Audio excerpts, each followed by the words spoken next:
So I want to welcome you. My name is Ian Miller. I'm with Washington Sea Grant. Thank you for joining today.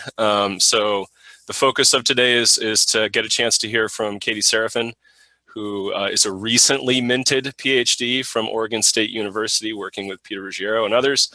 And her research focused on analytical approaches, I think is fair to say, for understanding interacting processes that drive coastal flooding and extreme water level in the coastal environment, with a focus on coastal Washington. And she, of course, dabbled in Oregon and California as well. And I was motivated to put this together because she provided an invite to her PhD defense presentation, which I was able to attend but not listen to. I was able to see it but not hear it. She provided a remote option. And I thought, man, I want to check this out, and thought that it would be fun to try to share it with a wider community in Washington State. For those of you that haven't used Zoom before, hopefully you're figuring it out. You should be muted. If you are not muted, I will mute you. Zoom tries to sort of focus in on background noise. And so if Katy's talking and there's background noise in your environment, Zoom will focus on that rather than Katy, and we want the focus to be on Katy. If you have clarifying questions during Katy's presentation, you can use the chat box to ask them. Please direct them to me, and then I will interject to ask Katy to clarify. And then at the end, we'll just open it up. We can unmute and have questions and discussion. We have a 2-hour block set aside here. I think Katy's sort of prepared maybe 45 minutes to an hour.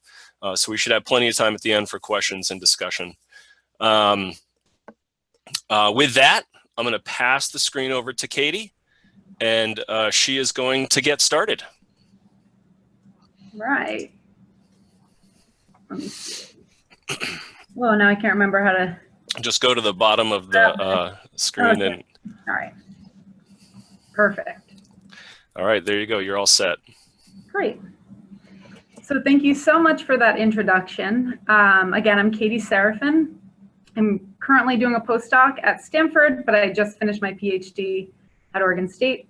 And I think that my research really meshes well with the interests of the Coastal Hazards Resilience Network, because my focus is centered on understanding the magnitude, frequency, and impacts of extreme sea levels along the US West Coast across regional scales, where storms, large-scale climatic oscillations, and sea level variability can impact a large stretch of coastline at once, as well as across really local scales where site-specific characteristics drive variations in sea levels at certain places and times. So what I'll share with you today are results from my PhD research, which really focused on the hydrodynamic and morphologic controls on extreme total water levels across regional and local scales, and how changes to the climate may influence some of those forcings in the future. Of course, while I will talk about the overall US West Coast, I'll hit on some take-home points for the state of Washington, since that's what I assume you're all interested in. And this work really wouldn't have been possible without my advisor, Dr. Peter Ruggiero, and many other collaborators, the US Geological Survey, funding from the Oregon State's Climate Impact Research Consortium through a NOAA grant, and the Treaty of Olympia Indian Nations. And also, this is my very first webinar, so thank you all for listening. And so I don't really have to go through the motivation of this work and why understanding extreme sea levels matters to all of you. We obviously have a lot of people around the world living at very low-lying elevations, meaning a large amount of population and infrastructure are exposed to extreme flooding and erosion events. And this is where things really start to get complicated, because flooding and erosion are really complex problems involving many different individual processes.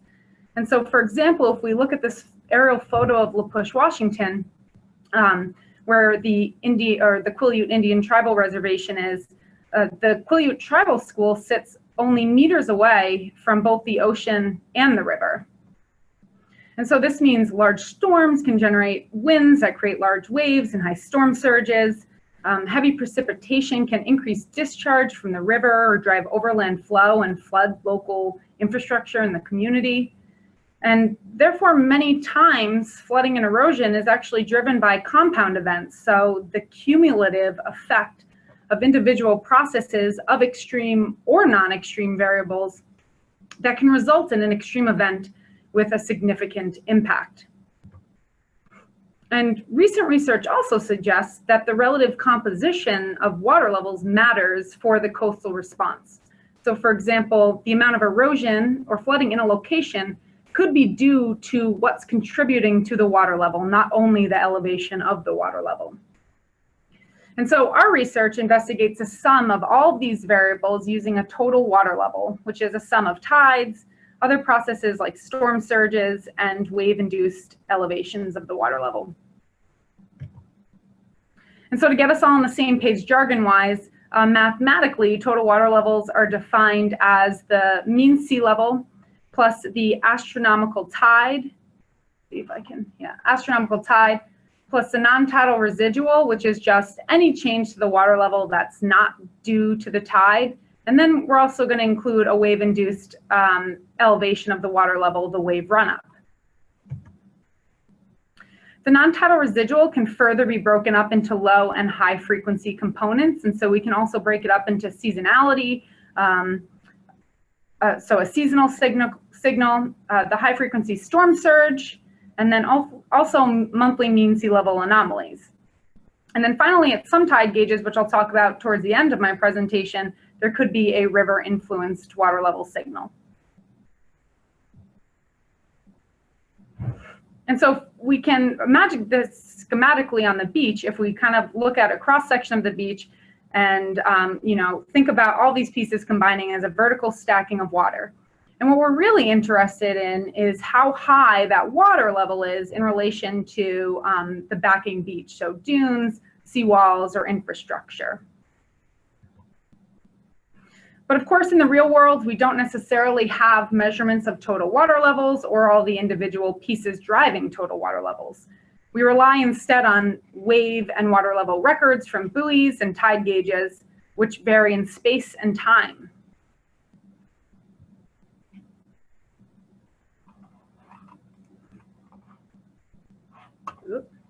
And so here, I'm just going to use another word, the still water level, which really is the tide, the mean sea level, and the non-tidal residual component, all combined in the measured water level at the tide gauge.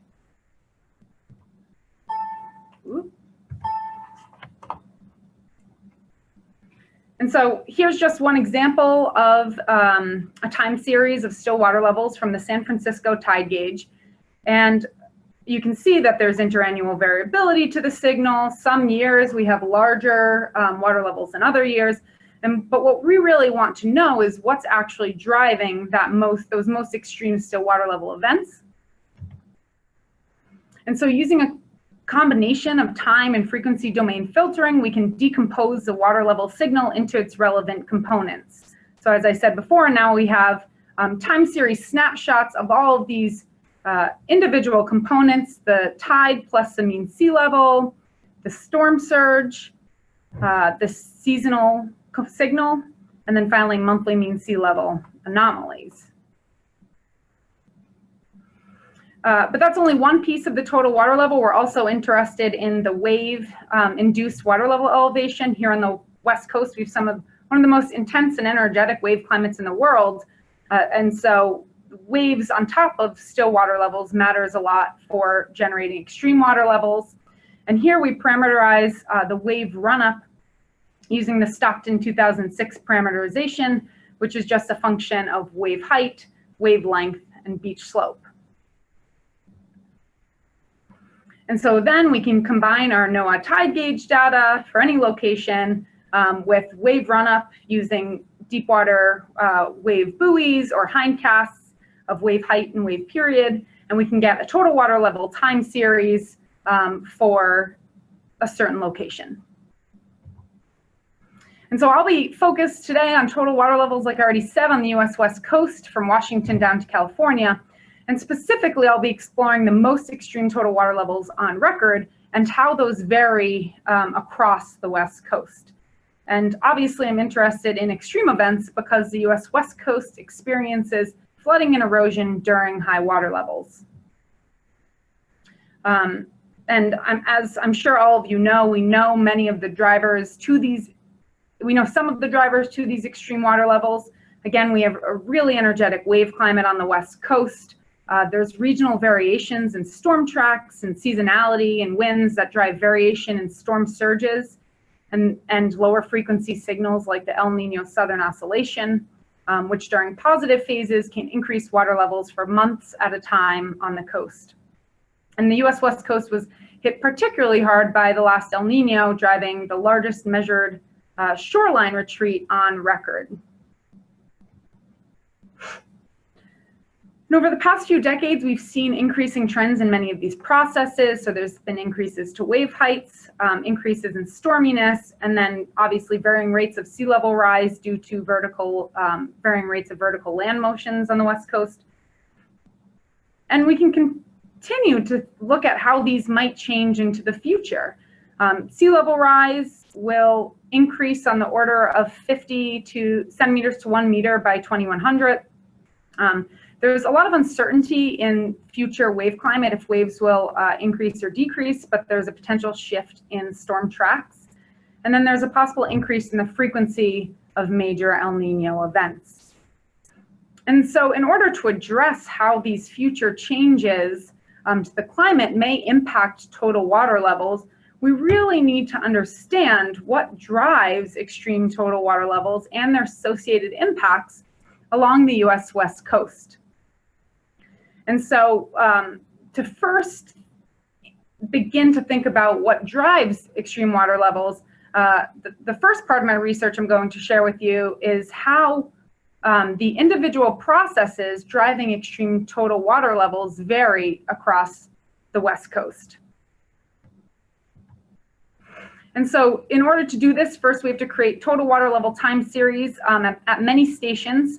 And so we pair NOAA-operated tide gauges with shelf edge wave hindcast nodes, and there's 11 stations from Washington down to La Jolla, California.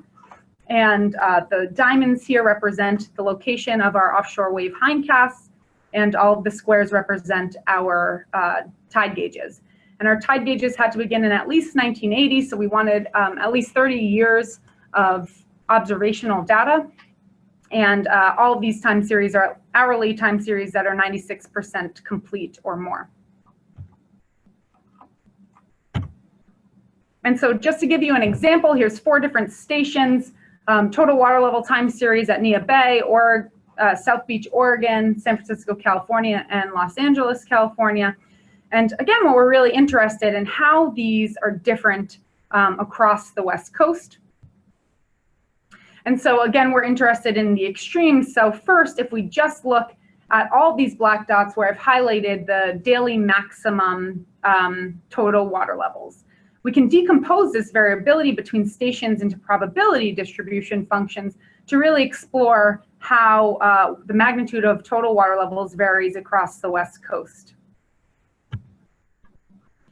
And so here on the right-hand side, I now just have plotted the distribution of daily maximum total water levels at each of these stations. Colors match the map, where reds and oranges represent Oregon and Washington, and blues and yellows represent California. And what you can see right off the bat is the magnitude of total water levels in Washington or Oregon are much larger on average than total water levels in California. And we also see that there's variation in the tails of the distributions too, that when we look at the daily maximum data, we might have some larger tails, again, in Oregon and Washington. But what we're really interested in is what actually is driving that magnitude. And so we can further break this up into the still water levels and the wave run-up that drove those daily maximum events. And here what we see is that the median of the magnitude of the total water level is really dictated by the still water level, while kind of the variance or the spread of the distribution, total water level distribution, is more dictated by the wave run-up. And so this shows us that there are variations in total water levels across the US West Coast, and there's a latitudinal variation in the magnitude of total water levels. But again, this is a daily maximum event, and maybe we're interested in something a little bit more extreme than that, like the annual event, so the biggest event every year. So we can take all of those at every station, all 35 annual maximum total water level events, and average them and look at the magnitude. And it's very similar to the daily maximum total water levels, where we have this latitudinal gradient where total water levels are larger in Washington and Oregon than in California. And then we can also look at the breakdown, again, the relative contribution to that those annual maximum total water levels. And so I'll just quickly walk you through this plot before I explain it. At the top here, we have Nia Bay, and then we move south to California. And what I'm showing you on the x-axis is the percent contribution to the annual maximum event, where all of the red is the wave run-up contribution, and then all the other colors are the still water level, where the dark blue is the tide and the mean sea level, the light blue is the seasonal component, the green is the monthly mean sea level anomaly, and the orange is the storm surge. And so what you can see right off the bat is that there are regional variations in the magnitude and relative contribution of extreme total water levels. And you see this latitudinal gradient that, although wave run-up is the largest contributor to the annual maximum event at all of these stations, the percentage increases of the wave run-up contribution as we move towards central California. You also might notice up in Washington and Oregon, there's a lot more orange. So we get larger storm surges in these locations, and that is a larger proportion of the relative contribution of the annual events. And so again, the annual event is one instance of an extreme event, but maybe we want to consider events more extreme than that, like the 100-year event, because low probability, high magnitude events like the 100-year event are often used to design for worst case scenarios. And traditional methods can provide us with the magnitude of the 100-year total water level event, but nothing can tell us about the individual pieces that combine to drive that event. And so we probabilistically simulate many combinations of these individual processes to create many realizations of total water levels that may not have happened in our short observational records, but potentially could happen. So you can imagine it as different rolls of Mother Nature's dice. And we do this using the Serafin and Ruggiero 2014 full simulation model, which I won't talk about too much today, but I'm happy to answer questions about it later. And we can create the same plot looking at the relative contribution to the 100-year event across all these different stations. And so that's what I just have plotted on the right-hand side now.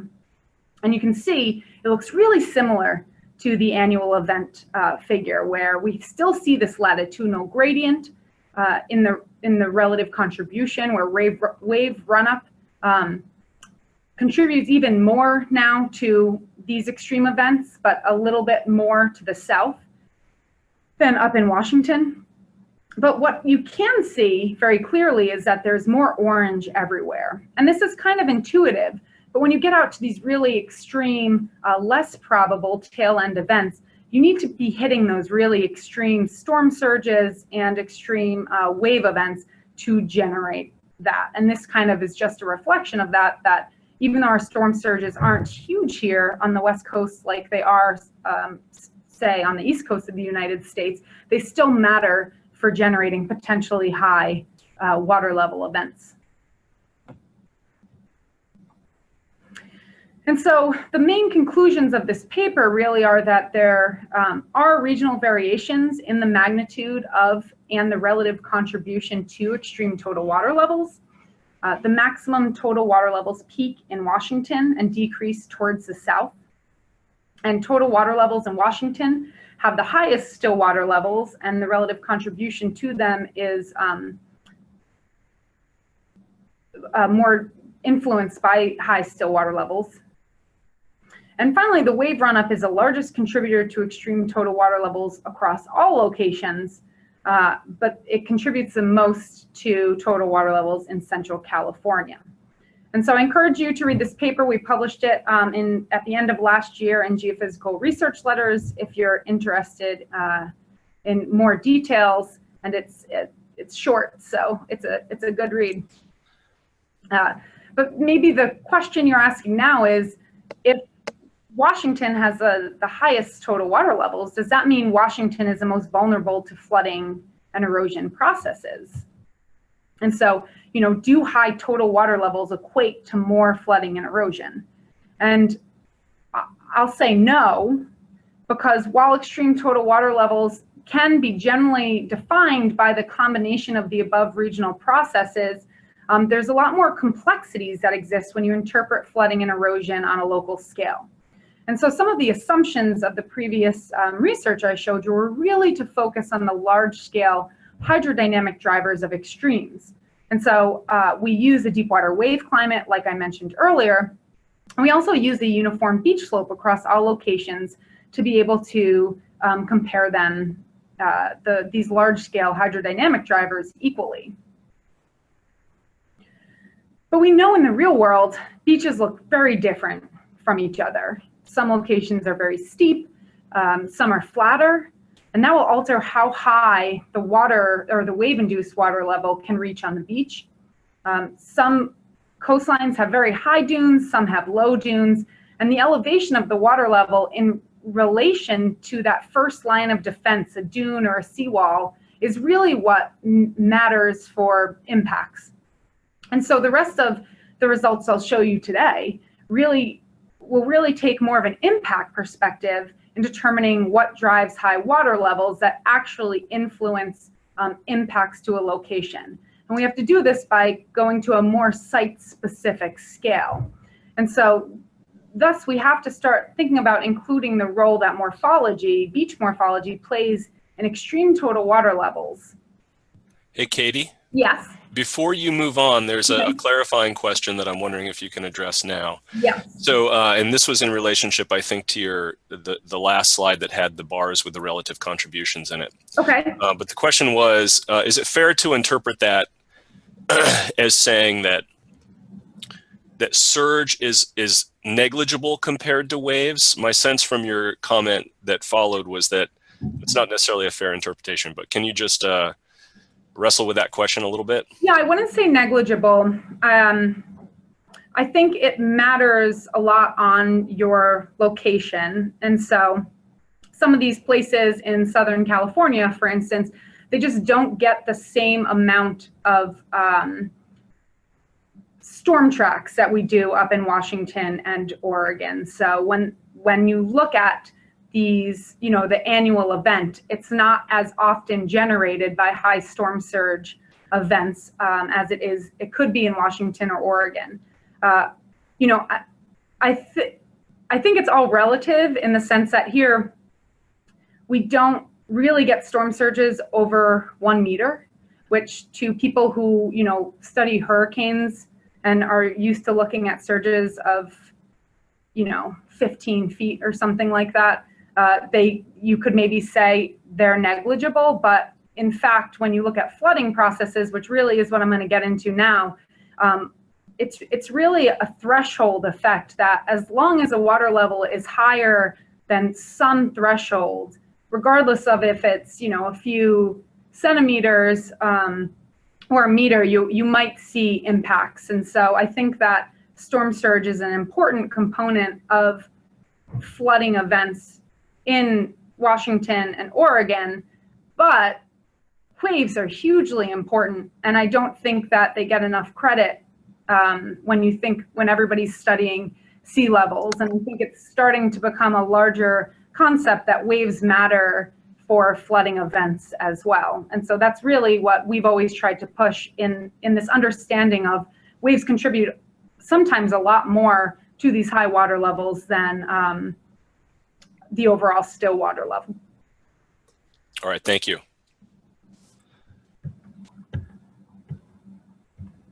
Okay. And so again, now moving on to this other work where we're more looking at understanding the role morphology may play in extreme total water levels when we look at these really site-specific scales. And when I say morphology, I'm going to explore two different aspects of morphology that may impact local total water levels. And the first is how the offshore shelf or depth varies. And the second is how the beach slope varies. And so you might ask yourself, why does shelf characteristics matter? Well, projections of future wave climates, if we're starting to think about how future changes to the climate may impact our coastlines, are often derived for deep water waves. But deep water waves are subject to changes in their height, period, and direction as they propagate over the shelf bathymetry. So offshore waves may be very different than their nearshore counterparts. And so some features like canyons, banks, capes, and headlands can divert or transform wave energy through refraction, shoaling, and diffraction processes.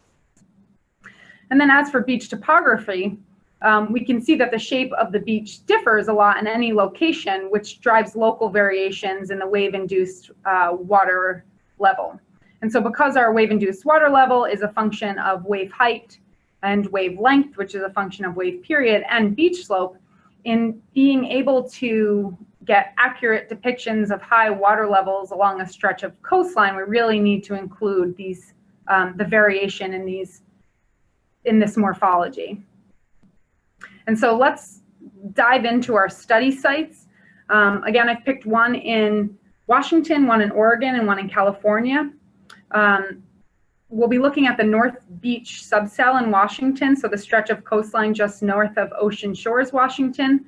Netart's littoral cell in Oregon, which is where Cape Lookout State Park is, if you've ever been there. And then Ocean Beach, California, which is just west of San Francisco. And the North Beach subcell is a very flat stretch of coastline. It's been prograding for decades, so growing out. And we have these really large dune systems and really flat beaches. As we move to the south to this Netart's littoral cell in Ocean Beach, California, we see more steeper variable coastlines.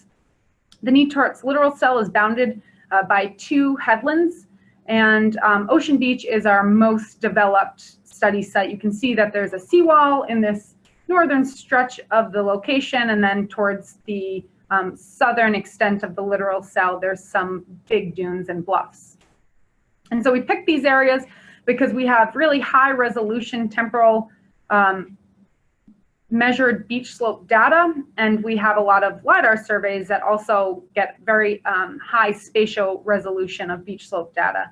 And so we do this by going out and walking beach surveys with GPSs and backpacks, and there we can repeat them year to year in specific locations.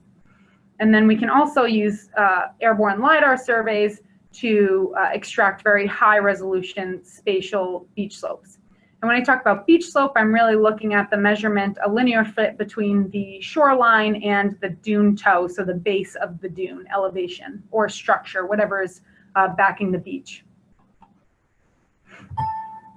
And so what does that look like? Here is just the three figures showing the variability of beach slope at these three locations. This is from one snapshot of a LiDAR survey. And A is North Beach, Washington, B is the Netart's littoral cell, Oregon, and C is Ocean Beach, California. All the gray dots are the raw data, and the red is just a 100-meter smooth running average.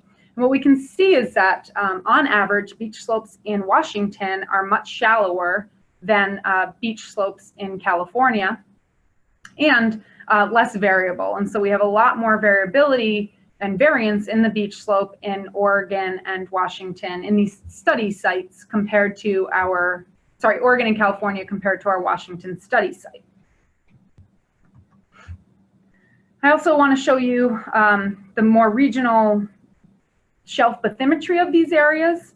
And so again, from left to right, we have our Washington study site, our Oregon study site, and our California study site highlighted by these black boxes. And the contours are colored where you can see the 500 meter contour of the shelf in dark blue and the 20 meter contour in red.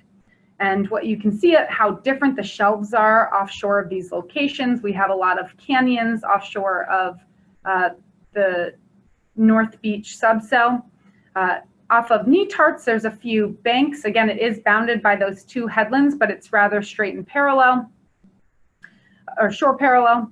And then the Ocean Beach, California probably is the most complex coastline, that the orientation is a little more southern than either Washington or Oregon, and there's islands offshore. There's a bank directly north, and also Point Reyes.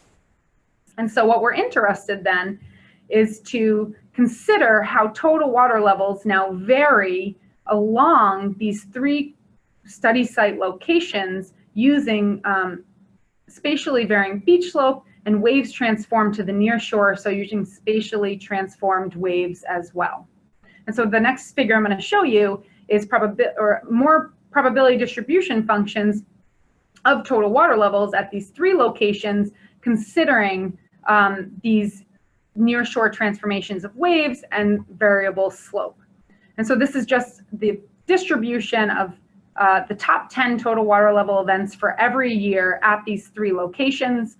And here now the greens represent Washington, the orange represents the Oregon study site, and the blue represents California.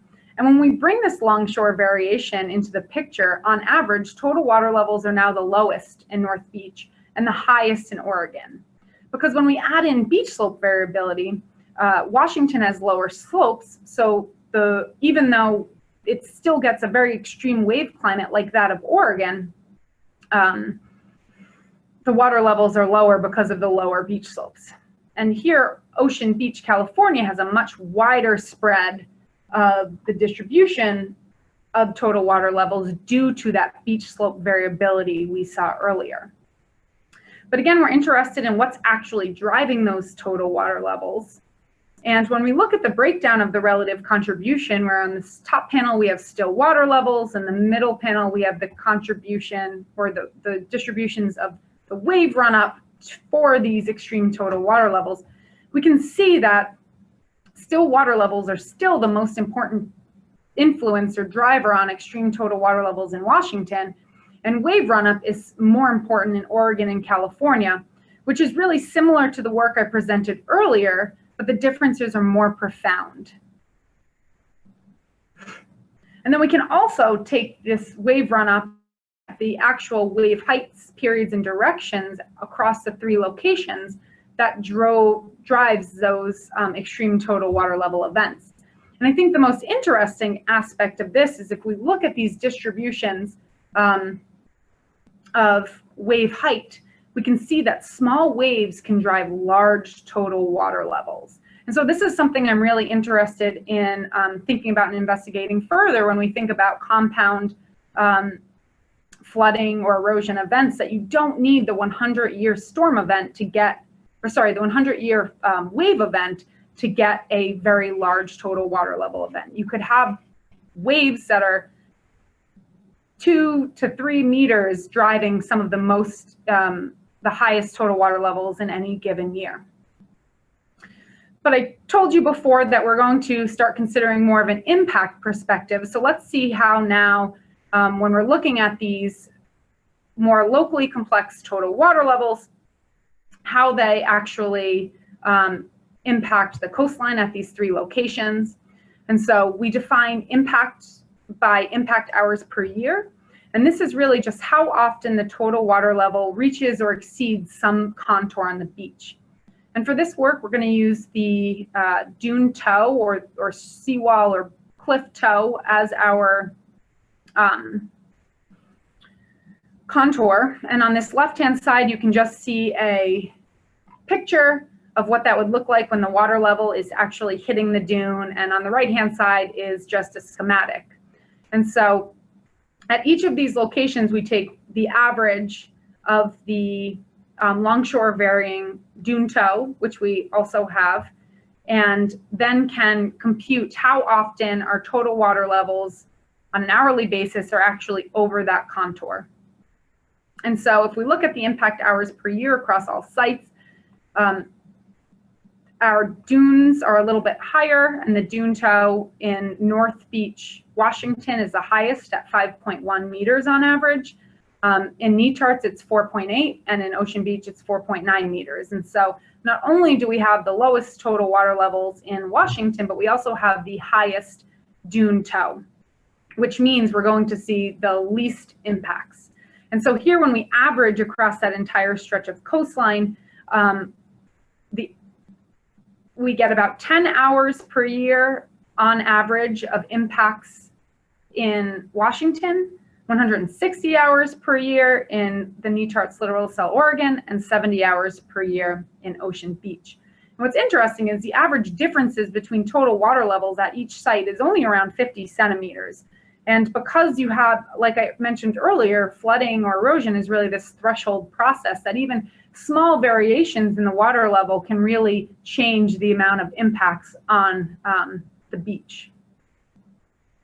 And so overall, because of Washington's abundant sediment supply and flatter beaches and larger dunes, total water levels reach the dunes much less often than in other locations. And again, these are regional averages. So, you know, obviously there could be hotspot erosion, like we know that probably Ocean Shores, Washington maybe sees more impacts than this in a given year. But so we see local variations in beach slope, and nearshore waves can drive these variations in total water levels. And what we're now interested in exploring is, well, what if the forcings change? And that's really what we want to understand. The point of this work was how offshore changes to the wave climate may propagate to the nearshore, and just if they may affect locations in different ways. And so the research question, overall arching question we're looking at answering now is, I guess I just mentioned it, how do large-scale changes to the global climate alter really local and extreme total water levels and their impacts? And so we attempt to characterize a range of potential future climates using hypothetical distribution shifts of the average wave height, period, and direction. And so, as I mentioned earlier, there's a lot of uncertainty surrounding the projections of the future wave climate. So we investigate scenarios surrounding those uncertainties in the literature, as well as some scenarios a little bit beyond that range. And so our future wave climate scenarios will look at changes to the wave climate and allow the average wave height, period, and direction to change by 20% of present day conditions at each location. We also want to compare these to impacts of mean sea level. And so we use an estimate of about 30, we allow changes to the average sea level at all these locations by about 30 centimeters. And that's highly likely by the end of the century and more than likely by mid-century. And this is really to set context to what changes to the wave climate, how that compares to small changes in mean sea level. And then finally, some of our previous research has shown that how humans modify the coastline could impact the coastline as much as changes to the climate.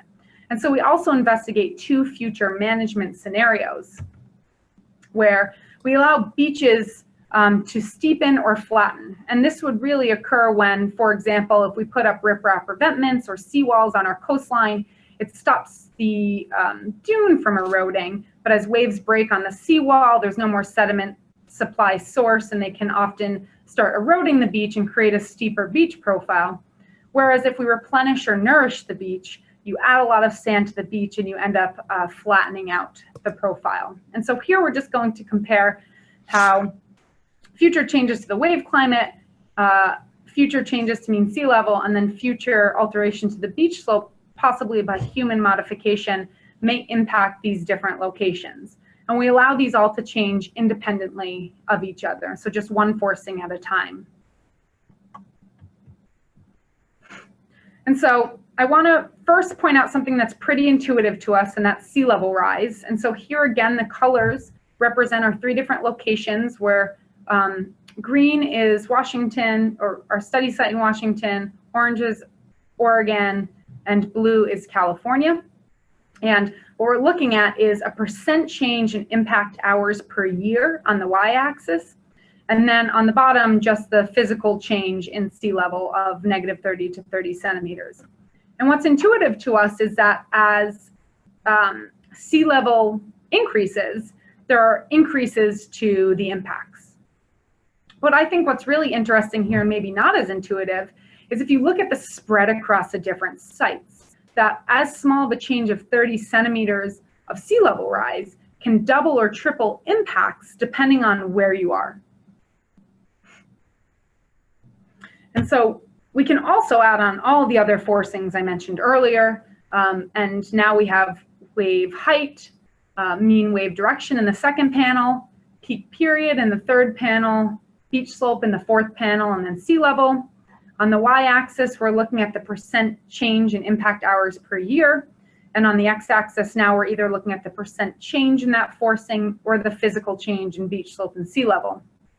And there's really, oh, and I should say the black boxes in the wave height, period, and direction are really highlighting the uncertainties surrounding the projections from the literature. And so you can see some of our ranges are outside of those uncertainties, or those ranges. And so I really have two main takeaways from this figure here. First, that increasing the wave period drives the largest changes in total water levels across all sites.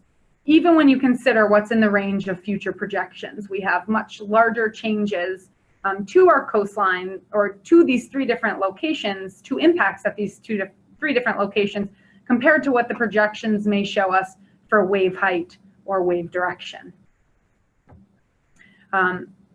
The other really interesting trend here is that all trends are similar, that as you have an increase in wave height or an increase in period, you get an increase in impacts, except that of mean wave direction. And I should say that the mean wave direction, the negative refers to storms, more storms coming from the south, and the positive would be more storms coming from the north.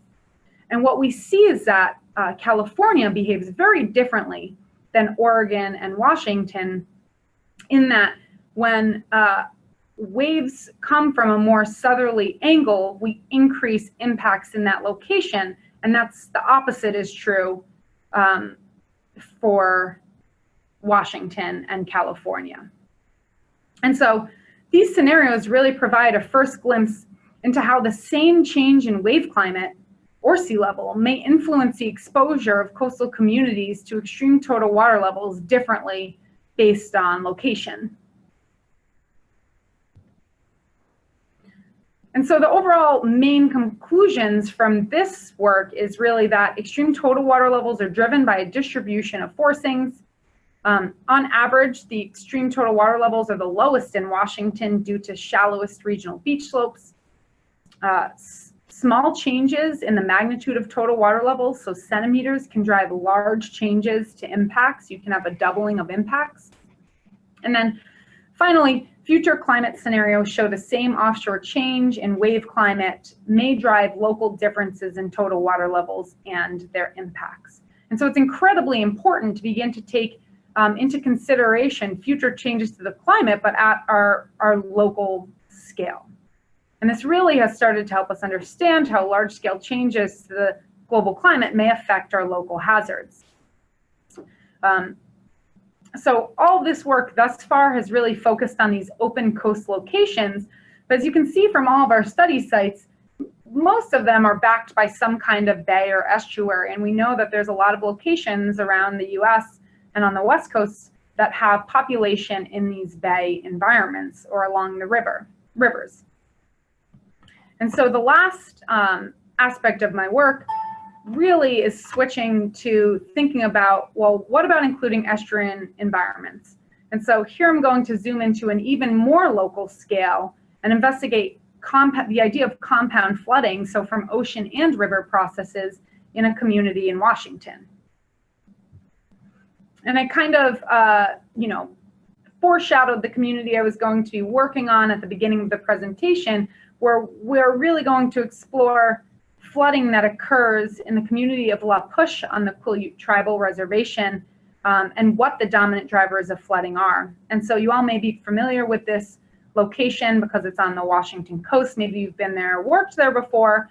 Maybe you're just a huge fan of the Twilight series. But the Quileute Tribal Reservation is about 1.5 square miles, and the majority of the infrastructure in the community sits here along both the river and the ocean. So you can imagine that there's oceanographic influence where you can have waves that come and break over this Rialto spit right here. You have tides that can, and storm surges that can push their way up a river. But you also could have large rain and discharge events that flood down out the river as well. And so we're really going to look at what processes are controlling flooding now along an ocean to river gradient. So not just on the open coast, but as we move from the open coast up into the river. And so we don't hear about flooding in this community very often because it is not as highly populated as somewhere like the San Francisco Bay Area. But there is evidence of flooding at the Quileute Tribal School, the La Push Lower Village, as well as La Push Road, which is a bit more eastern. And then there's also evidence of erosion along Moore Road, which runs along the northern part of the Quileute River. And then on this Rialto spit revetment, which the Army Corps has had to come in and repair a few times. And I'm sure you all remember our last big storm in mid-January, where there was a lot of flooding in this location, and evidence or reports that some of the tribal school buildings were evacuated. And so, as we saw in earlier research, many of the highest magnitude total water levels in Washington are driven by high storm surge events. So first, what we wanted to do was investigate the high water levels in this region. And so here is just a figure showing the storm surge in red of the La Push tide gauge. There is a tide gauge. I should show you. It's right here where this red star is. And it looks like a lot of storm surge signals from the West Coast in general. We have this interannual variability and extremes. We can see the seasonality of the water level. But there's a lot of events over 1 meter. And I told you before, it was, storm surges on the West Coast rarely are over 1 meter. And here we have storm surges that are up over 2 meters. So I've looked at storm surges all on the West Coast, and this was very surprising to me. So if I compared it to all of these other regional gauges, so here in blue are just plotted all the tide gauges from Neah Bay down to South Beach, Oregon, you can see that La Push has the largest storm surges out of anywhere in this region. And if we zoom in even closer to one particular storm event in January of 2007, where again, I have plotted in blue all of the other storm surge signals, you can see that the La Push tide gauge signal is anomalous, and it peaks in an area that no other gauge in this whole region, which is fairly coherent, has a peak. And so this was evidence that there might be some other processes at work rather than just wind setup or the inverse barometer effect. And so when we looked at the relationship with, or the dependency in relationship with river discharge, we saw that a lot of these storm surge peaks actually matched up with high discharge events. And so on the top panel, I just have plotted the La Push tide gauge. On the bottom panel is a Westport tide gauge. And the colored lines, the red and blue, and both of them are the storm surges at those two gauges. And then the blacks are the black lines are the closest river discharge or stream flow measurement gauge. And we can see that for La Push, many of these peaks are very close to the discharge, like I mentioned, whereas in Westport and any of these other stations I looked at, peaks in river discharge did not coincide with peaks in storm surge. And so therefore, in order to adequately model flooding in this community, the influence of both oceanographic processes and fluvial or river-driven processes really need to be considered. But as I mentioned before, our focus has really been on open coast environments. So a methodology for merging oceanographic and fluvial processes was developed. So we merge statistically simulated joint water levels and stream flow records with a one-dimensional hydraulic model that simulates river flow to produce combinations of various processes like high storm surge, high stream flow, and tide, driving extreme water levels that may not have been physically realized in the short observational records. And so this simulation model is the same model that we used to generate the 100-year event in the first regional study I showed you, but now we had to add in these river components. And so I'll just briefly walk you through this framework. First, what we did was we used the Hydraulic Engineering Center's river analysis system, so HECRAS, to model one-dimensional water surface elevations under steady flow conditions along the Quileute River. So what we're interested in is not just the water level at the tide gauge, but the water level elevation as we move upriver. And so what we do is we model a large range of still water levels at our bottom boundary and then river discharge at our upstream boundary to get many different estimates of water surface elevations for transects along the entire river. And on the bottom right-hand side, this is just the DEM that we used for this model, and all of these very faint gray hashes or lines are the cross sections of this model where we'll be able to extract water surface elevations. And so we have many upstream boundary conditions and many downstream boundary conditions. And with that, we can generate lookup tables at all 58 transects that are based on these over 7,000 modeled combinations of still water levels and river discharge. We then, as I said before, can statistically simulate many reals of still water levels and river discharge, and then be able to basically put them back together to allow for combinations of still water level and discharge that haven't necessarily occurred in our short observational record, but could occur. And we simulate 10 500-year synthetic records for present day climate, as well as a low, medium, and high future sea level rise scenarios. And these are on the daily time scale. We can then pass those simulations into our lookup table, so synthetic still water levels and river discharges. And with that, we can output daily maximum water surface elevations along this transect for all of our simulations. So which means we can get a water surface profile for the entire Quileute River for every day and time for 500-year simulations, providing a statistically robust way to evaluate flooding risk. And so here we evaluate flooding hazards by just any time that water level in the river is above the right or left bank of our transect, of our different river transects. And so here I'm just showing two different cross sections of the river from River Mile 1 and River Mile 2. And if water gets above this 4-meter elevation or this 5.5 meter elevation, then we can say, oh, that was an instance of flooding.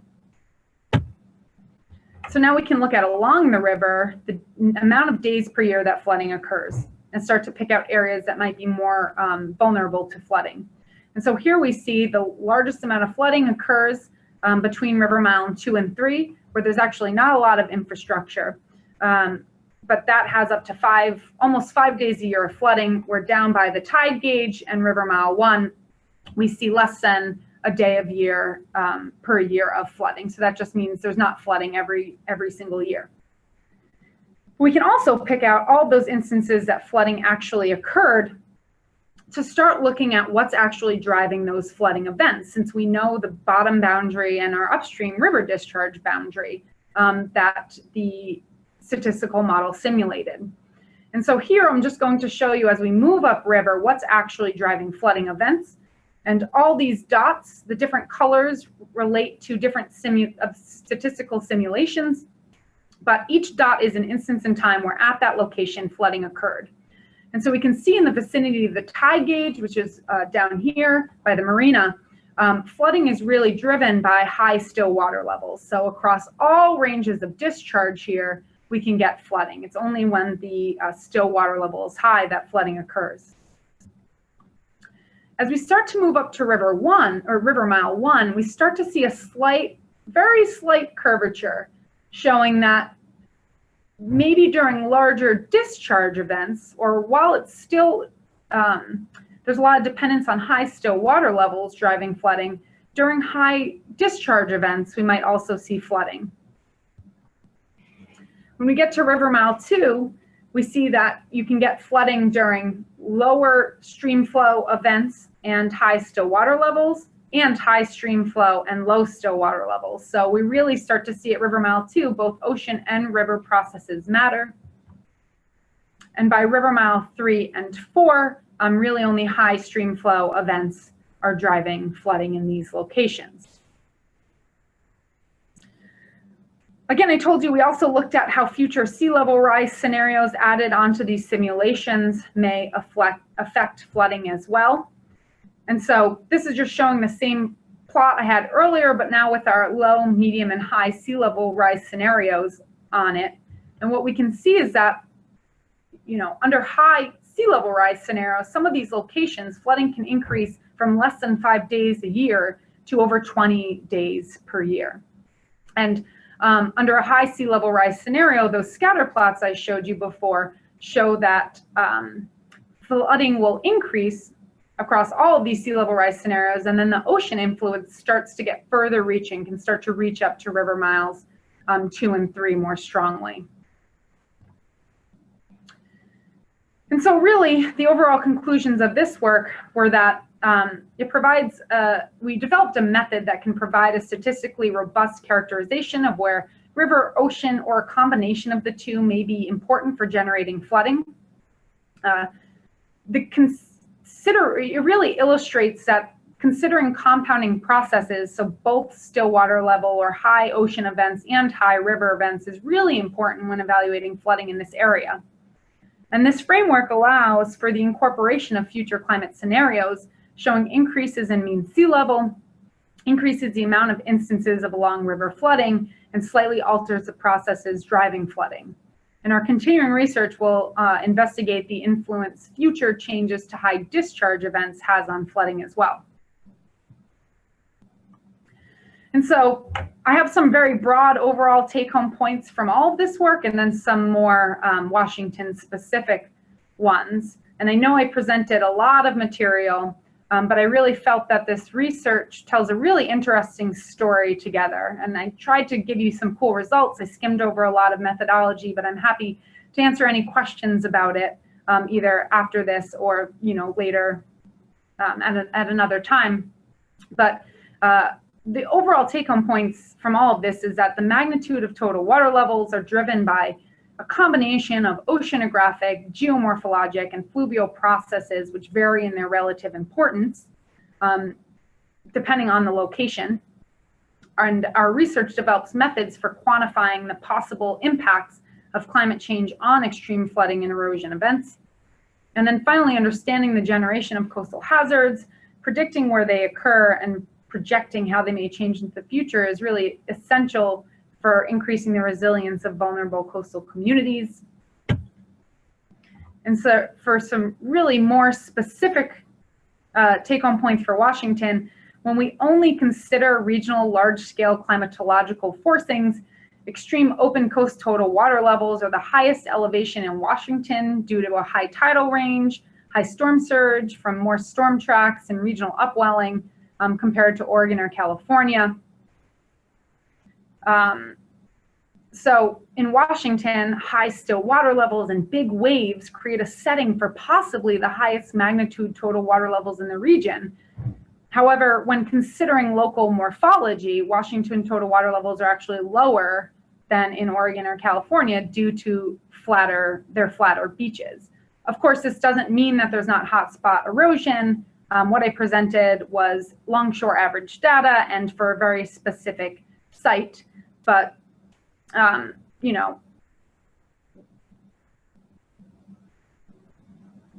what I'm trying to say is that it's really important to take these local scale complexities into account when thinking about how extreme water levels might impact an area.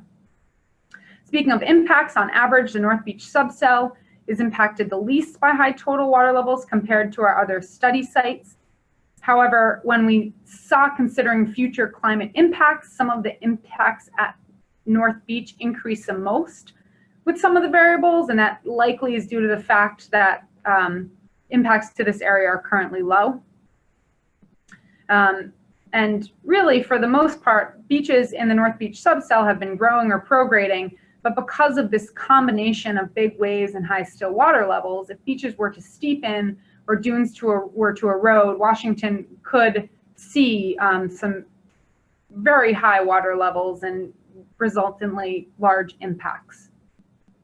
And then finally, I think one of the more important aspects of all of this work is that design events could be underpredicted at specific locations if all forcings are not considered. So when considering hazards for a specific location, both the water levels, all the different drivers of the water levels, and the geomorphic setting are incredibly important. And I think this is really shown the most in the work of LaPush, whereas if you're, designing something for infrastructure at certain locations along the river, if you only consider the 100-year still water level event, or only consider the 100-year river discharge event, you really could be under predicting the hazard that could occur. And so that's the summary of everything I have today. I have a lot of wonderful collaborators and a lot of people who have collected data or send me information, or that I've talked with the research about. And so I just want to say thanks to them as well. So I'll take any questions anyone has, or we can have a nice discussion. Excellent. Thank you so much, Katy. One of the things that's really hard about webinars is you don't get feedback from the audience, and everyone's muted. Very weird. But I anticipate everyone's clapping thunderously at the moment. Really nice job and presentation. So for those of you in the audience, there was a couple questions that came in that I sort of saved towards the end. But I'm going to sort of provide an overview of how you work with Zoom, since we anticipate sort of opening it up here. And so in your Zoom, if you're looking at it online, in your Zoom window at the lower left, there's a microphone. You should be able to press that button to unmute yourself and ask a question. Alternately, if you want to just do it in the chat box, I can relay it to Katy, or you can actually chat directly at Katy using that chat box. If you unmute yourself to ask a question and you've got a lot of background noise, I may mute you, just because, again, it'll be distracting. And you may find yourself talking to nobody in that circumstance. So the way to tell that is that, again, that microphone at the lower left of your screen will have a little red line through it if you are muted. So we have time to open it up just for questions or discussion. And I'm going to start with a question that came through during your presentation, Katy, that was from R.D. Grumbaum down in Grays Harbor. And he asked well, I'm going to sort of ask it as he wrote it here.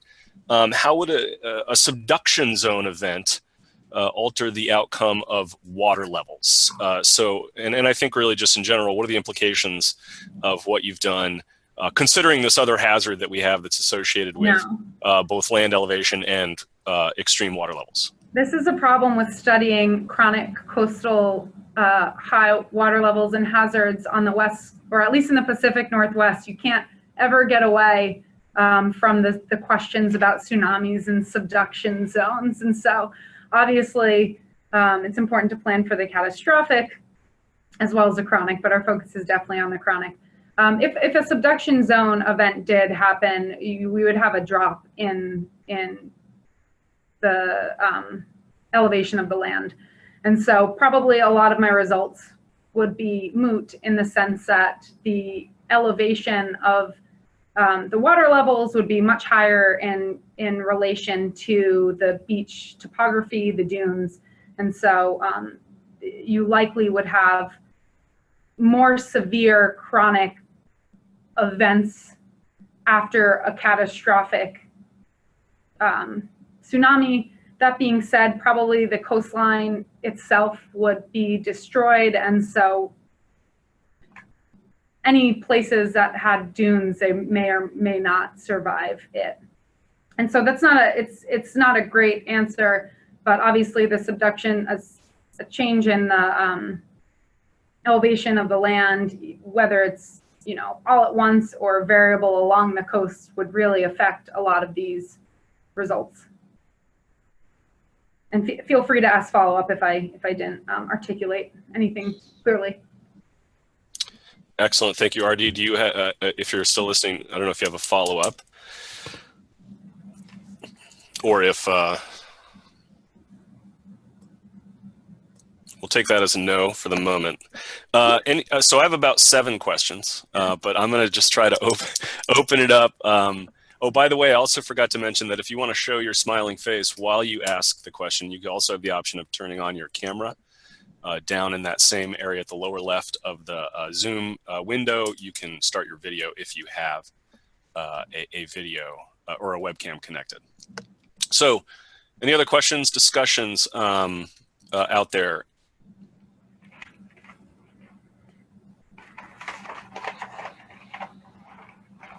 Hey, you guys. We got Dr. Grossman. Hi. Hey, Katie, how are you? Good, how are you, Eric? We have Sean Crosby here and Nathan. And an echo. We're wondering, how did you end up treating some of these forcings that are correlating through time, like, you know, low pressure coming through with waves or potentially during high river flow? Yeah, and so real briefly though. Really briefly, definitely read the Serafin 2014 paper.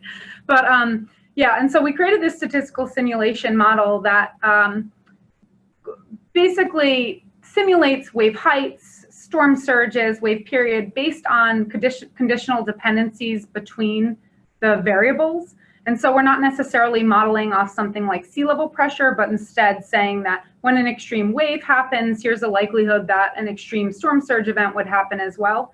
And these simulations have they have seasonal variability that we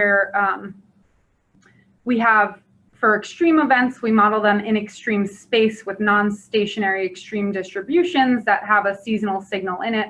And for non-extremes, variables, we use seasonal distributions of those variables. And there's also interannual climate variability based on relationships with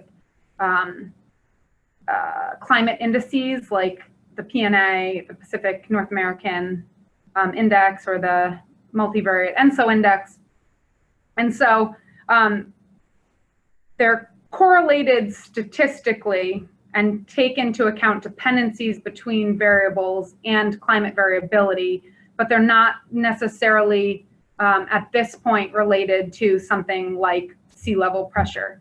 That being said, our distributions on the seasonal scale, interannual variability, on the daily scale, all of our parameters represent the observed data very well, and also represent the relationships between the data really well. And I have a, just to show one example. Oh God, I have so many slides.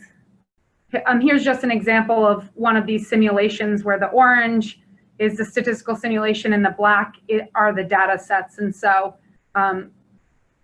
yeah, that's brief.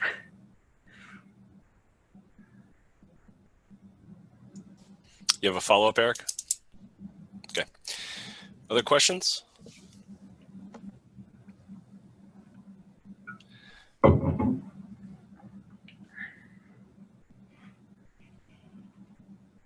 I'll use the opportunity to jump in, actually, Katie. So have you done anything? So it strikes me that in all these locations in which you worked, particularly in calculating your estimated total water levels over the last 30 years using tide gauge data, that you have an opportunity to sort of test and or assess the new FEMA coastal modeling work to extract, base flood elevations for coastal communities. Have you looked at those at all, or done any work to compare them against your results? That's a great question. I haven't looked at them, so I don't really have a good answer for you. I'm not sure that they're probabilistic. Do you know if they are? I know in Oregon they're not. I mean, they're attempting to sort of extract the 1% annual chance total water level event effectively. Right. And so a lot of our work shows that if, once you statistically simulate all of these individual pieces and then recombine them, you actually can get total water levels that are higher than what have been physically observed. And so some of those return level events are within the confidence bounds of probably the predictions or projections of something like the FEMA maps. But when you do it in a probabilistic sense of saying, oh, when we create many simulations and randomly recombine them together, maybe we get our highest waves with our highest tide, with our highest storm surge matched up, which our 30-year record really hasn't shown. And so, I have no real answer because I haven't looked into the FEMA-based flood elevations, but I would assume with some of our modeling methodologies, water levels would be slightly higher in certain locations. Just because we're including events that are capable of occurring but haven't necessarily occurred. Right, okay. I have a question. Hi, Guillaume. Hi, Katie. Thanks for the talk. Yeah. I wanted to follow up. Ian earlier was asking about, you have those bar plots showing the relative magnitude of the run up and the surge and then the tides. Yes. Along the coastline. Do you want me to go back to it, or do you just? Either. So Ian sort of channeled my question at that time, but I wanted to sort of ask it again because I feel like I'm still chewing on it a little bit, and I think the answer might depend on which events you're looking at. So the question was, does the orange bar there is small, or the orange and blue and green bars, right? So is that representative? And if so, doesn't that suggest that really it is all about waves everywhere? Yeah, I mean, waves are really important. But I wouldn't go as far as saying that storm surge is negligible. And so I guess it was more that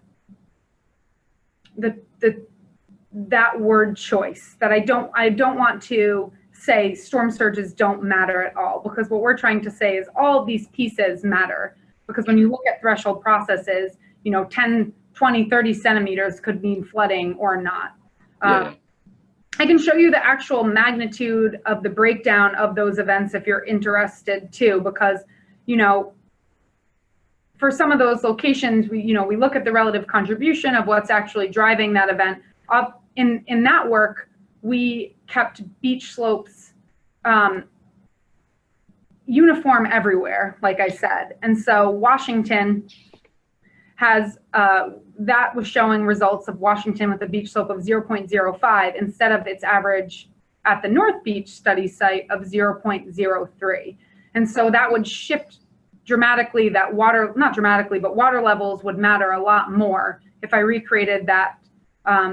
Still water levels would matter more if I recreated that plot. That's right. With lower beach slopes. That being said, waves matter, and actually tides matter a lot. So yes, storm surges, because they're smaller here than in other locations, if we created that plot for somewhere like on the East Coast, it would look very different than it does here, but also because waves are just not as big there. And so waves do matter a lot. Cool. Okay. So Katie, as a follow-up to that question, I had a question from Laura Whiteley-Binder from King County, and she was interested in if you could speculate on how your results, I think especially in regards to their sort of relative contributions,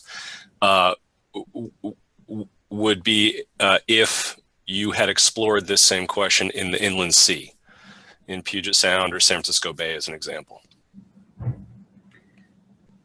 Yeah, that's interesting because we actually have started to explore this a little bit.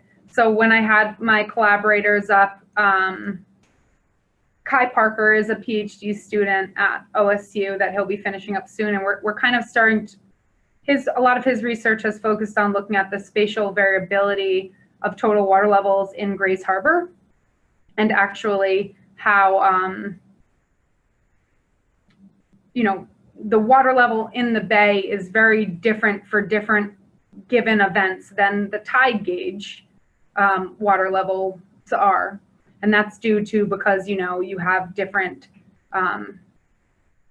tidal variation. You can get in big bays and the inland sea, a lot of very local effects due to more locally generated waves. You can also get, at least in Grays Harbor, when you have big waves breaking outside of the bay, that effect of wave setup actually propagates into the bay as well. And so for some waves, you could have some locations, you could have 10s or 20 centimeters of a wave-induced water level inside the bay on one half of the bay and not the other half of the bay.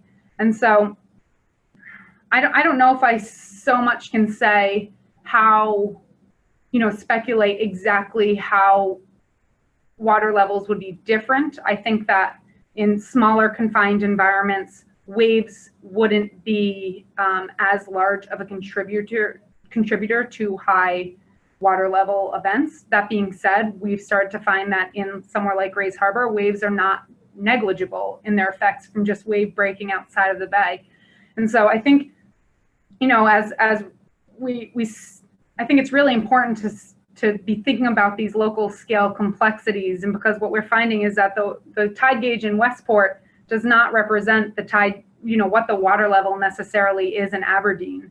And so it's just really interesting when you think about a lot of our, coastal hazard frameworks and studies are based on these tide gauge locations that are on these open coasts, and maybe some big river systems like the Columbia River has tide gauges upriver.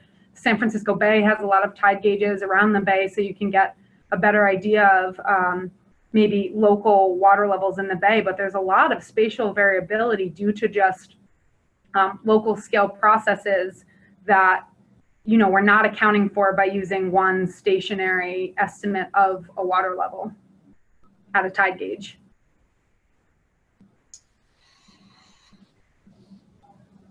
So Laura sort of had a kind of a follow-up question or comment, which I think you kind of addressed, but it seems like in that circumstance in inland sea, even though waves are not negligible, surge would play a relatively larger role in terms of the relative contributions. Is that a fair characterization? I will say I'm not as familiar with that area because I have studied open coast, and so I imagine depending on, storm tracks, it could, but It's complicated. Yes. Cool, thank you. So I'm going to jump in as well with another question. I know we have, amongst others on this call, we have Crystal Dingler, who's the mayor of Ocean Shores. And as I was thinking about your presentation, and a person like her who's got this enormous responsibility to manage some of the hazards associated with these sort of things, I was just thinking, and you did a little bit of this on your last slide, but can you go a little bit further with how you see just ideas that you have about how you best translate your results to management in Washington State. What matters most? What do we do with it? In a minute or less. Yeah, I think for me, a lot of what matters most in just, an overall really broad context is that things that happen, large scale changes, and this is intuitive, but not shown that often, large scale changes to either the wave climate or sea level,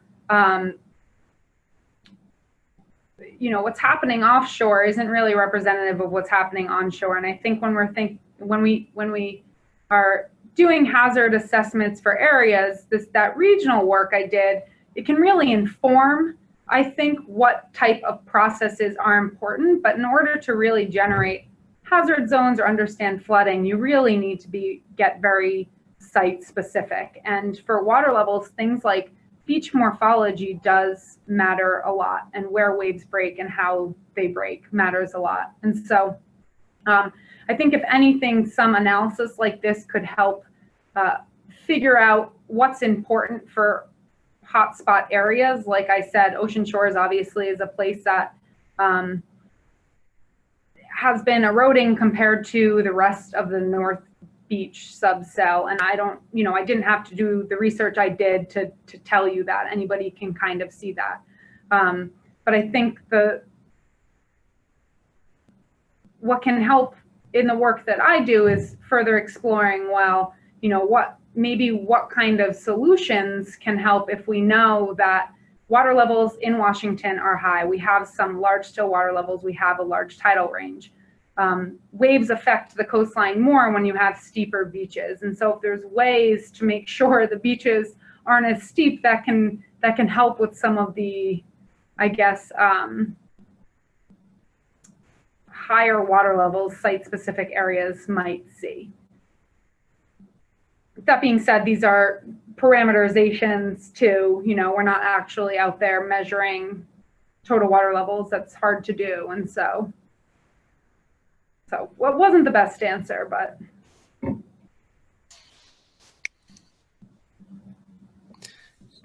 Other questions from the audience? Otherwise, I'm just going to keep going.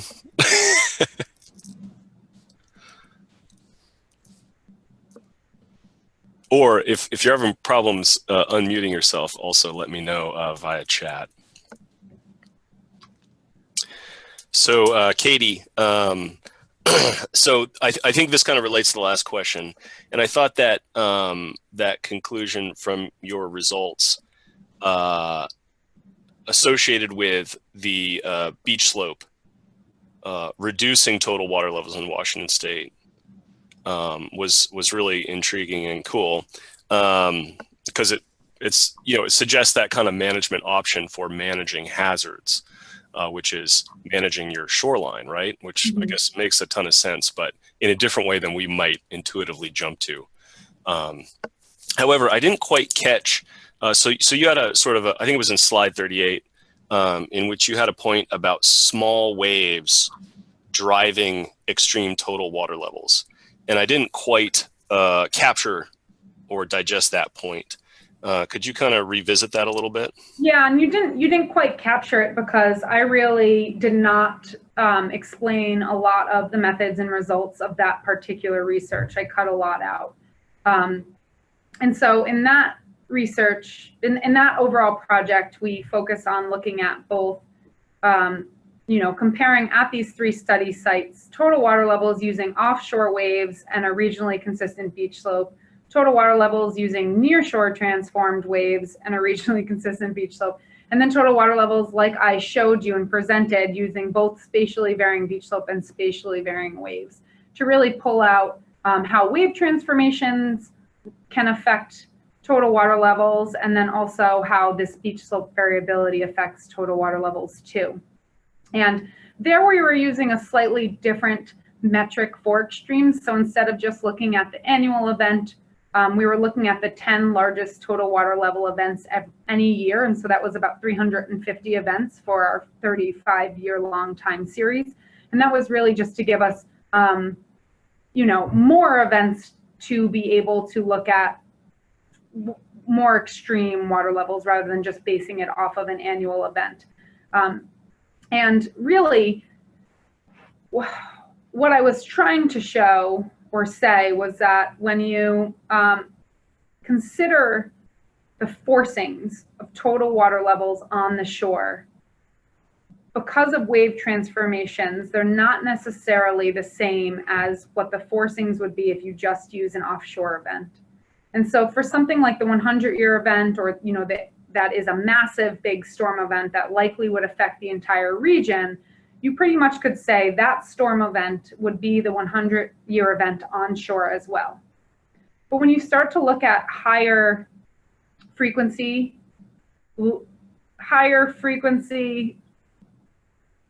high magnitude events, so something like the annual event that occurs more often than the 100-year event, or the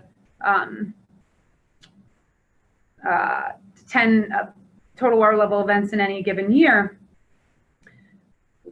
what would be those events calculated offshore, when you take in wave transformations across the shelf, they wouldn't necessarily still be the same events onshore, if that makes sense. So if a storm occurred on January 3rd, 2007, and that was the biggest offshore, one of the biggest offshore events, depending on what the wave direction and angle was, and then the tide and still water level contribution, if the wave changed a lot as it made its way to shore, that wouldn't necessarily rank as one of the top events onshore anymore. And so this was, so as the waves transform to the shore, they sometimes decrease a little bit and then increase as they start to shoal.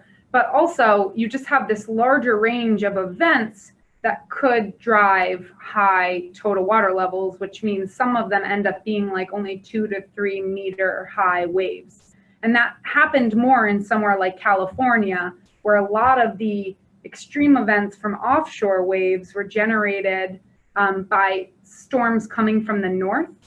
But once you transform those waves to the near shore, they get diverted or blocked by Point Reyes or by the Farallon Islands. And so you actually end up getting the events that are causing large water levels are actually coming from the south, because those northerly forcings are no longer as large as some of those events coming from the south, which means some of them end up being a little bit smaller wave height. And so I think I went a little bit on a tangent there in trying to explain, but it's just really based on how the waves transform as they move to the shore. And specifically in California, we saw that some of the largest total water levels could be generated by smaller wave events, wave height events, because they had longer period swell also. Thank you. Question came in from Carol Lee Rolkvam from the Department of Transportation. Do you have a sense of what types of nature-based solutions might work for the Washington coast, given your, given your insights and your research? Any thoughts about green infrastructure? Yeah.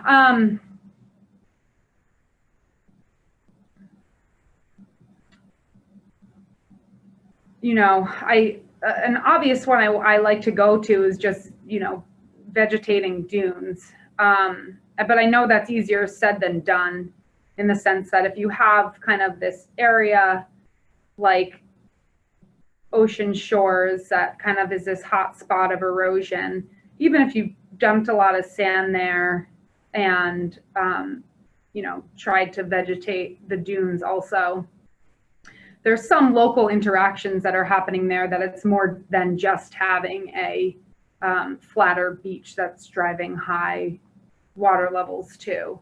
And so I will say that I haven't, in a lot of my work, I haven't really considered solutions to a lot of these problems, and specifically I haven't considered a lot of nature-based solutions, but the work that I'm transitioning into now here at Stanford is to start thinking about sea level rise in San Francisco Bay, and then how we either use nature-based solutions to accommodate flooding, or we armor the shoreline in the bay, and kind of thinking about how both climate change may impact water levels in the bay, but how different types of green or gray infrastructure might also impact water levels. And so I don't have a great answer right now, but maybe in a couple of years I will.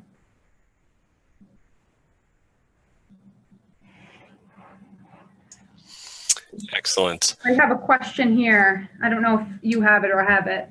From Carol Lee Rolfkim. She said, I'm partnering with the Netherlands and US federal highways. Have you looked into the Dutch sand motor or similar coastal protection ideas? And so I do know about the sand motor. I haven't looked into similar coastal protection ideas. I will say we just had someone from the Netherlands come and present on that. And I know they have a lot of great insights now after 7 or 8 years of surveying, that if you were to do this in another location, how far out on the shelf you would actually need to go to replenish a beach to the amount they have. So I should say, if people don't know about the sand motor, what it was in the Netherlands was they basically dumped a huge amount of sand onto the beach that would last about 20 years, I think, of just coastal nourishment. So they've been tracking to see how that would be. And so, again, I will say I haven't looked into that as much. I feel like on the West Coast, we really, beach nourishment, at least in the Pacific Northwest, beach nourishment isn't something that is used as frequently as on the East Coast, just because in Washington, a lot of locations have been prograding, so it hasn't really been used. And I'm not sure why in Oregon it hasn't been used as much. So I think that a solution like that could be really interesting. I just don't know what kind of restrictions or how hard it would be to do in our the specific state plans. Great, thank you. I think my final question, Katy, was in relationship to on slide 49, where you presented sort of your relative sensitivity of future total water levels to climate drivers. Mm-hmm. The sensitivity to wave period was dramatic. Yeah. What's going on there? Some of it is based on the parameterization, in the sense that wave runup is linearly related to beach slope and to wave period, rather than wave height, where wave height is a square root. But also, I think we're starting to realize that wave period matters a lot for high wave-induced water levels. There's other research being done right now at Oregon State looking at sneaker waves and just, run-ups of unusual size. And those are, maybe less common than the R2%, this statistic of wave run-up that I'm looking at. But a lot of times when those events happen, it's not during large wave heights, it's during long wave period. And that's mostly because when you have this, longer wave periods, it just can increase the vertical elevation of the water level a little bit more. And so I think some of the dramatic increases overall in impacts in some of these locations we're seeing in Washington specifically is because Washington in our studies only had low impacts. And so if it had 10 impact hours a year, if you increase that to 20 impact hours a year, you're over 100% already. And so these are all kind of relative to the location. But yeah, I think wave period isn't given enough credit, and I think it's really important for high water levels. Great, thank you. All right, so any other questions out there? This is your chance. Yeah, and feel free if you don't want to ask a question now, but you have specific questions about any of my work, feel free to email me. My new email address is katyserafin@stanford.edu, but I still have my Oregon State one also, and so you'll be able to find it in many different ways if you just type my name into Google. Excellent, thank you, Katy. So let me also conclude by saying that this was recorded. I haven't ever dealt with Zoom recordings before, but I'm hoping that I'll be able to send out a link that you all can share with your colleagues if they weren't able to make it. And I'm also hoping that we're going to be able to send out at least links and maybe copies of some of the papers that Katy cited today for those of you that are interested. I'm also very, very interested. This is the first time I've run something like this using Sea Grant's Zoom tool. So very, very curious about your feedback if you want to reach out to me individually or directly on that, because it strikes me as something that we could do again in the future. With that, though, thank you, everyone, for joining us today. Thank you so much, Katy, for taking the time and doing a lot of talking. Unless there are any outstanding questions, Eric, you got one? Thank you both. All right. Yeah, and thank you for organizing, Ian. This was really great to be able to share my work over such a broad audience. And so thank you, everyone who's still on, for listening. Excellent. All right. Thank you. I'm gonna end. I hope everyone has a good afternoon. Thanks. Bye-bye.